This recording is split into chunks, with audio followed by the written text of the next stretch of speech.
بسم اللہ الرحمن الرحیم الحمد للہ رب العالمین والعاقبۃ للمتقین الصلاة والسلام علیک یا سیدی یا رسول اللہ وعلی آلک واصحابک یا سیدی یا حبیب اللہ۔ آج کا ہمارا درس سورہ بقرہ کی آیت نمبر 13 سے 15 تک ہے۔ وَإِذَا قِيلَ لَهُمْ آمِنُوا كَمَا آمَنَ النَّاسُ قَالُوا أَنُؤْمِنُ كَمَا آمَنَ السُّفَهَاءُ أَلَا إِنَّهُمْ هُمُ السُّفَهَاءُ وَلَكِنْ لَا يَعْلَمُونَ۔ ترجمہ کنز العرفان۔ اور جب ان سے کہا جائے کہ تم اسی طرح ایمان لاؤ جیسے اور لوگ ایمان لائے ہیں تو کہتے ہیں کیا ہم بے وقوفوں کی طرح ایمان لائیں؟ سن لو، بے شک یہی لوگ بے وقوف ہیں مگر یہ جانتے نہیں ہیں۔ کما آمن الناس، جیسے اور لوگ ایمان لائے۔ یہاں الناس سے صحابہ کرام رضی اللہ تعالی عنہم اور ان کے بعد ان کے کامل اتباع کرنے والے مراد ہیں۔ نجات والے کون لوگ ہیں؟ اس آیت میں بزرگان دین کی طرح ایمان لانے کے حکم سے معلوم ہوا کہ ان کی پیروی کرنے والے نجات والے ہیں اور ان کے راستے سے ہٹنے والے منافقین کے راستے پر ہیں، اور یہ بھی معلوم ہوا کہ ان بزرگوں پر طعن و تشنیع کرنے والے بہت پہلے سے چلتے آ رہے ہیں۔ اس آیت کی روشنی میں صحابہ، ائمہ اور بزرگان دین رحمت اللہ تعالی علیہم کے متعلق اپنا طرز عمل دیکھ کر ہر کوئی اپنا راستہ سمجھ سکتا ہے کہ صحابہ کرام کے راستے پر ہیں یا منافقوں کے راستے پر ہیں۔ حضرت ابو سعید خدری رضی اللہ تعالی عنہ سے روایت ہے، حضور پر نور صلی اللہ علیہ وآلہ وسلم آپ نے ارشاد فرمایا، میرے صحابہ رضی اللہ تعالی عنہم کو گالی گلوچ نہ کرو، ان کا مقام یہ ہے کہ اگر تم میں سے کوئی احد پہاڑ کے برابر سونا اللہ کی راہ میں خرچ کرے تو اس کا ثواب میرے کسی صحابی رضی اللہ تعالی عنہم کے ایک چھوٹی سی مقدار بلکہ آدھا مد خرچ کرنے کے برابر بھی نہیں ہو سکتا۔ سبحان اللہ، اللہ نے کیا شان عطا فرمائی صحابہ کو۔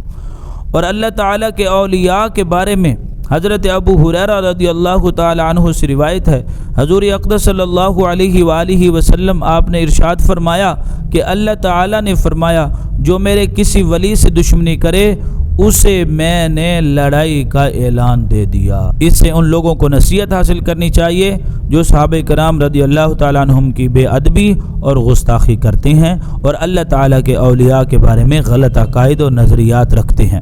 وَإِذَا لَقُوا الَّذِينَ آمَنُوا قَالُوا آمَنَّا وَإِذَا خَلَوْا إِلَى شَيَاطِينِهِمْ قَالُوا إِنَّا مَعَكُمْ إِنَّمَا نَحْنُ مُسْتَهْزِئُونَ۔ ترجمہ کنز العرفان۔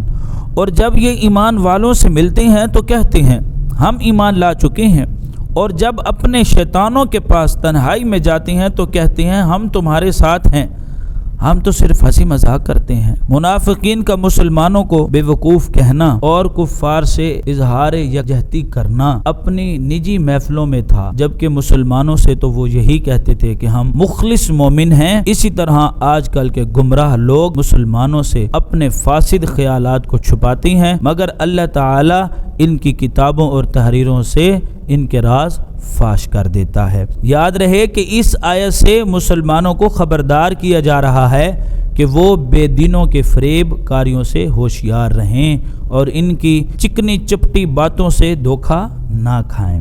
رسول کریم صلی اللہ علیہ وآلہ وسلم آپ نے ارشاد فرمایا، ایاکم و ایاہم لا یضلونکم ولا یفتنونکم، ان سے دور رہو اور انہیں اپنے سے دور کرو، کہیں وہ تمہیں گمراہ نہ کر دیں، کہیں وہ تمہیں فتنے میں نہ ڈال دیں۔ اعلیٰ حضرت امام احمد رضا خان فاضل بریلوی رحمۃ اللہ تعالی علیہ فرماتے ہیں، مسلمان کا ایمان ہے کہ اللہ اور اس کے رسول سے زیادہ کوئی ہماری بھلائی چاہنے والا نہیں ہے، اور اللہ اور اس کے رسول صلی اللہ علیہ وآلہ وسلم جس بات کی طرف بلائیں یقیناً ہمارے دونوں جہان کا اس میں بھلا ہے۔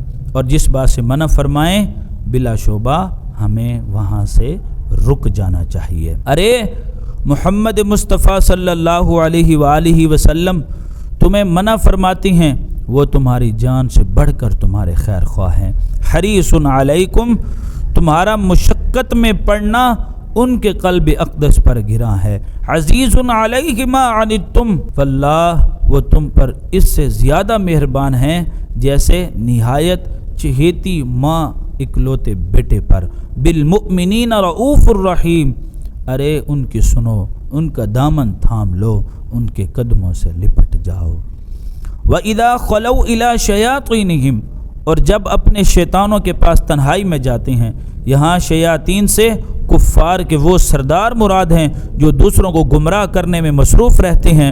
منافق جب ان سے ملتے ہیں تو کہتے ہیں کہ ہم تمہارے ساتھ ہیں، اور مسلمانوں سے ملنا محض استہزاء کے طور پر ہے، اور ہم ان سے اس لیے ملتے ہیں تاکہ ان کے راز معلوم ہوں اور ان میں فساد انگیزی کے مواقع ملیں۔ اس سے معلوم ہوا کہ جس طرح جنات میں شیاطین ہوتے ہیں اسی طرح انسانوں میں بھی شیاطین ہوتے ہیں۔ انما نحن مستہزئون، ہم تو صرف ہنسی مذاق کرتے ہیں۔ منافقین صحابہ کرام رضی اللہ تعالی عنہم کے سامنے ان کی تعریفیں کرتے اور بعد میں ان کا مذاق اڑاتے۔ اسی بات کو بیان کرنے کے لیے یہ آیت مبارکہ نازل ہوئی۔ صحابہ کرام اور علماء دین کا مذاق اڑانے کا حکم، اس آیت سے معلوم ہوا کہ صحابہ کرام رضی اللہ تعالی عنہم اور پیشوایان دین کا مذاق اڑانا منافقوں کا کام ہے۔ آج کل بھی ایسے لوگوں کی کمی نہیں جو اپنی مجلسوں اور اپنے مخصوص لوگوں میں علماء، صلحاء اور دینداروں کا مذاق اڑاتے ہیں، اور جب ان کے سامنے آتے ہیں تو منافقت سے بھرپور ہو کر خوشامد اور چاپلوسی کرتے ہیں اور تعریفوں کے پل باندھ دیتے ہیں۔ اللہ تعالیٰ ان لوگوں کو ہدایت عطا فرمائے۔ یاد رہے کہ انبیاء کرام علیہم الصلاۃ والسلام اور دین کا مذاق اڑانا کفر ہے، یوں ہی صحابہ کرام رضی اللہ تعالیٰ عنہم کی بے ادبی گمراہی ہے۔ اللہ یستہزئ بہم ویمدہم فی طغیانہم یعمہون، ترجمہ کنز العرفان۔ اللہ ان کی ہنسی مذاق کا انہیں بدلہ دے گا، اور ابھی وہ انہیں مہلت دے رہا ہے کہ یہ اپنی سرکشی میں بھٹکتے رہیں۔ اللہ تعالیٰ استہزاء اور تمام عیوب سے پاک ہے۔ یہاں جو اللہ تعالیٰ کی طرف سے استہزاء کی نسبت ہے، اس سے مراد منافقوں کے استہزاء کا بدلہ دینا ہے، اور بدلے کے وقت عربی اور اردو میں اسی طرح کا لفظ دہرایا جاتا ہے جیسے کہا جائے کہ برائی کا بدلہ برائی ہی ہوتا ہے، حالانکہ برائی کا بدلہ تو عدل و انصاف اور آدمی کا حق ہوتا ہے۔ اللہ تعالی ہمیں منافقین والی علامتوں سے بچائے۔ اللہ رب العزت ہمیں صحابہ کرام اور بزرگان دین کے نقش قدم پر چلنے کی توفیق عطا فرمائے۔